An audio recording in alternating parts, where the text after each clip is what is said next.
नमस्कार दोस्तों। Australian government ने अभी अभी अनाउंस किया है कि अभी आपका जो पीटी का स्कोर है वो उसका जो एक्सेप्टेंस रेट है वो चेंज हो जाएगा। पहले 79 ईच चाहिए थी अगर आपको 8 बैंड के इक्विवेलेंट आईएलटीएस में चाहिए तो अब वो चेंज करके उन्होंने थोड़ा सा डिफरेंट कर दिया है। 2 मॉड्यूल में कम कर दिया है, 2 मॉड्यूल में बढ़ा दिया है, बट जो बढ़ा है वो बहुत ज़्यादा है। कम कर दिया वो तो अच्छी बात है, बट जो बढ़ा है वो 88 कर दिया है स्पीकिंग में। 88 लाना मतलब बहुत ही हार्ड है। थोड़ा सा भी अगर आपसे गलती हो गई तो आपके 88 से कम हो जाएंगे। और यहाँ पर बहुत सारे ऐसे लोग होते हैं जो 8 बैंड के इक्विवेलेंट लाने का ट्राई करते हैं क्योंकि उससे उनको 20 पॉइंट्स मिलते हैं। और यहाँ पर आपको पता ही है ऑस्ट्रेलिया में बहुत कंपटीशन है, स्पेशली आपको अगर पॉइंट बेस्ड सिस्टम से आपको अपना पीआर चाहिए तो बहुत सारे ऐसे लोग होते हैं जिनको 20 पॉइंट की कीमत बहुत होती है और उसके लिए वो बहुत सारी बार एग्जाम देते हैं। अब तक 79 था तो भी बहुत सारे लोग थे जिनको बहुत बार एग्जाम देनी पड़ती थी, तो अब तो 88 हो गया तो कितना मुश्किल होगा। तो अभी 88 स्पीकिंग में कर दिया है, आपको मिनिमम चाहिए होंगे, और 85 आपको राइटिंग में चाहिए होंगे। 70 का स्कोर आपको चाहिए होगा रीडिंग में और 69 का पॉइंट आपको चाहिए होगा लिस्टिंग में। तो ये अलग अलग स्कोर का क्राइटेरिया 8 ईच के बराबर आपको अगर आईएलटीएस में चाहिए तो।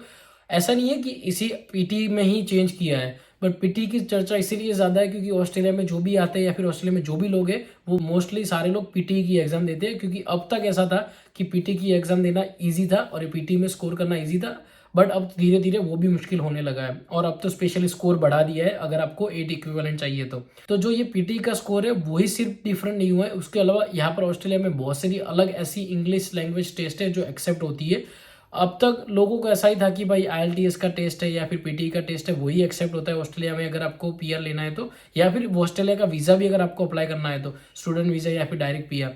ऐसा नहीं है, बहुत सारे अलग अलग इंग्लिश लैंग्वेज की जो टेस्ट है वो यहाँ पर ऑस्ट्रेलियन गवर्नमेंट एक्सेप्ट करती है अगर आपको ऑस्ट्रेलिया में कोई भी वीज़ा अप्लाई करना है तो इस वीडियो में जो भी अवेलेबल टेस्ट है उसके बारे में आपको बताऊंगा कि अगर आपको पीटी की एग्जाम नहीं देनी या फिर आईएलटीएस की एग्जाम नहीं देनी है तो उसके अलावा ऑप्शंस कौन से हैं, तो वो सारे ऑप्शन के बारे में आपको बताऊंगा। आप देखो, रिसर्च करो, अपने तरीके से ढूंढो, अगर वो एग्जाम इजी है तो आपको फायदा हो सकता है तो आप वो एग्जाम दो। एक बार ट्राई तो करके देख ही सकते हो कि ऑलरेडी अभी पीटी और आईएलटीएस दोनों हार्ड है, तो क्या जाता है एक और एग्जाम टेस्ट करने में। और या क्या पता कि बहुत सारे लोगों ने उसके क्लासेस भी देना स्टार्ट कर दिया हो, क्योंकि अलग अलग ऑप्शन है। अगर वो इजी है तो वो ट्राई करने में सबका इंटरेस्ट होगा, क्योंकि अभी पीटी का स्कोर वैसे भी बढ़ने लगा है और उसकी एग्जाम भी हार्ड होने लगी है। तो उसमें जो सबसे पहला एक टेस्ट है वो है कैम्ब्रिज C1 एडवांस टेस्ट।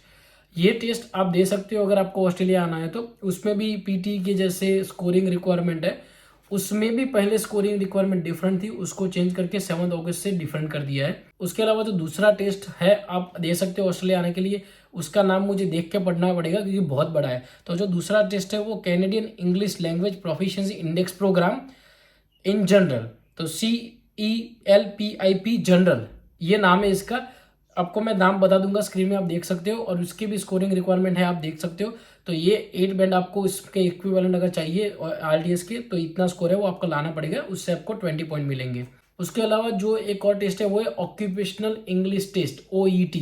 ये स्पेसिफिकली हेल्थ सेक्टर में जो होते हैं उनके लिए। इसका भी सिस्टम चेंज हुआ है 7 अगस्त से। पहले इसका स्कोरिंग अल्फाबेटिकल था, जैसे A B C ग्रेड आते थे वैसे, अभी उसको भी चेंज करके न्यूमेरिकल में कर दिया है। जो भी स्कोर आता है 2 3 4 5 10 जो भी है वो, तो उसका भी टेस्ट सिस्टम चेंज कर दिया है।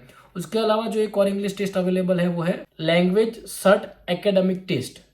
आप ये भी एग्जाम देख सकते हो अगर आपको ऑस्ट्रेलिया आना है तो। पीटी की आईएलटीएस की कंपैरिजन में ये भी एग्जाम है, आप ये वाली एग्जाम भी आप दे सकते हो अगर आपको ऑस्ट्रेलिया के लिए कोई भी वीजा अप्लाई करना है तो। उसके अलावा एक जो इंग्लिश टेस्ट है आप देख सकते हो, उसका नाम है टॉफल IBT। इसका नाम कई सारे लोगों ने सुना होगा। इसका फुल फॉर्म होता है, जो मुझे पढ़ के बोलना पड़ेगा, वो है test of English and foreign language internet based test, TOEFL IBT। तो ये एग्जाम भी आप दे सकते हो। उसका भी स्कोरिंग सिस्टम जो है वो चेंज हो गया थोड़ा सा 7 अगस्त से।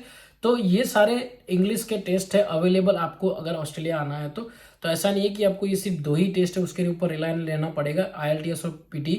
अगर आपको उसका स्ट्रक्चर ठीक नहीं लगता है, कि आपको लगता है कि जो इसका स्ट्रक्चर एग्जाम का जो बनाया हुआ है वो ठीक नहीं है आपके लिए, तो आप कोई और भी ट्राई कर सकते हो। क्या पता कि उसका जो इंग्लिश देने का जो स्ट्रक्चर है वो आपको सेट हो जाए, आपको उसमें ज़्यादा समझ आ जाए और उसमें आपके अच्छे बैंड आ जाए।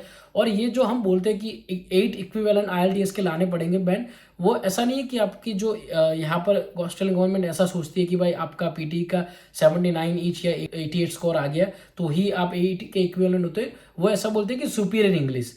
ऐसा नहीं है कि भाई पीटी आईएलटीएस के कंपैरिजन में, वो भी एक अलग टेस्ट है, पीटी भी अलग टेस्ट है, उनका दोनों का स्कोरिंग सिस्टम है और वो दोनों का स्कोरिंग सिस्टम में जो सुपीरियर इंग्लिश जो ऑस्ट्रेलियन गवर्नमेंट एक्सेप्ट करती है 8 बैंड के इक्विवेलेंट जो बोलते हैं 20 पॉइंट लेने के लिए, वो हम बोलते हैं कि भाई पीटी का ये है 8 बैंड के इक्विवेलेंट, बट ऐसा नहीं है। सुपीरियर इंग्लिश वही आपको 20 पॉइंट ला के देता है। तो IELTS की अगर आप एग्जाम देते हो तो आपको उसमें 8 बैंड चाहिए ईच में, तभी आपको सुपीरियर इंग्लिश बोला जाएगा, तभी आपको 20 पॉइंट ज़्यादा मिलेंगे। तो इस तरीके से आपके पास IELTS PT तो है ही अगर आपको देनी है तो, बट ये सारे अलग अलग ऑप्शन है अगर आपको इंग्लिश टेस्ट में एक्सप्लोर करने तो आप देख सकते हो। तो आप ऐसा सोच रहे हो कि आपको ऑस्ट्रेलिया आना है और PTE की एग्जाम का जो टेस्ट स्ट्रक्चर है वो चेंज हो गया है, तो टेंशन मत लो, ये सारे ऑप्शन आप देख सकते हो। और उसके अलावा आप ये भी सोचो कि अगर आपके लिए मुश्किल होने वाला है 8 बैंड ईच लेने के लिए, तो सबके लिए मुश्किल होने वाला है। तो अगर सबके लिए मुश्किल होगा तो स्लोली थोड़े टाइम के बाद वो पॉइंट स्कोर सिस्टम कम आएगा, क्योंकि कोई लोग नहीं होगा जो 20 पॉइंट क्लेम कर पाएंगे। मतलब देख लो कि चलो 100 में से अगर 20 लोग होते हैं जो 20 पॉइंट क्लेम कर पाएंगे, बट बाकी सारे 80 लोग तो होंगे वो नहीं कर पाएंगे, क्योंकि ऑलरेडी अगर पहले भी किसी को 8 ईच के इक्विवेलेंट लाना था स्कोर PTE का, तो उनको बहुत मेहनत करनी पड़ती थी, बहुत सारी बार एग्जाम देनी पड़ती थी PTE की। और अब तो ऐसा है ही नहीं कि स्कोर ज़्यादा हो गया है तो एक बार में आ गया। बहुत सारे लोगों की जिनका एक बार में नहीं आएगा, क्योंकि अलग अलग मॉड्यूल में आपको अपना जो स्कोर है वो अचीव करना पड़ेगा। तो स्लोली मुझे लगता है, मुझे पता नहीं, बहुत सारे लोग होंगे जो अगर 20 बार भी एग्जाम देके 20 पॉइंट ला सकते हैं, बट अगर बहुत सारे लोग होंगे जो नहीं देना चाहते एग्जाम बहुत बार, तो ऐसा भी हो सकता है कि धीरे धीरे पॉइंट स्कोर सिस्टम कम हो जाए। तो जो भी सबका होगा वो आपका होगा, तो टेंशन मत लो। अगर आप PT की एग्जाम देने वाले हो तो फोकस करके तैयारी करो, और जो भी टेस्ट रिजल्ट आता है वो आप एक्सेप्ट करो। स्पेशली अगर आप ऑस्ट्रेलिया को पहली बार आना चाहते हो तो स्टूडेंट वीज़ा लेके आना है, तो आपको तो 8 बैंड चाहिए ही नहीं, आपको जो भी नॉर्मल इंग्लिश है वही चाहिए। तो उसके लिए आप अपनी प्रिपरेशन करते रहो। अगर ये थोड़ा सा भी हेल्पफुल लगा, थोड़ा सा कन्फ्यूजन वाला वीडियो था, बट थोड़ा सा भी अगर आपको पता चला तो प्लीज़ वीडियो को लाइक कीजिए, चैनल को सब्सक्राइब कीजिए। मिलते हैं फिर नेक्स्ट वीडियो में, तब तक के लिए बाय बाय।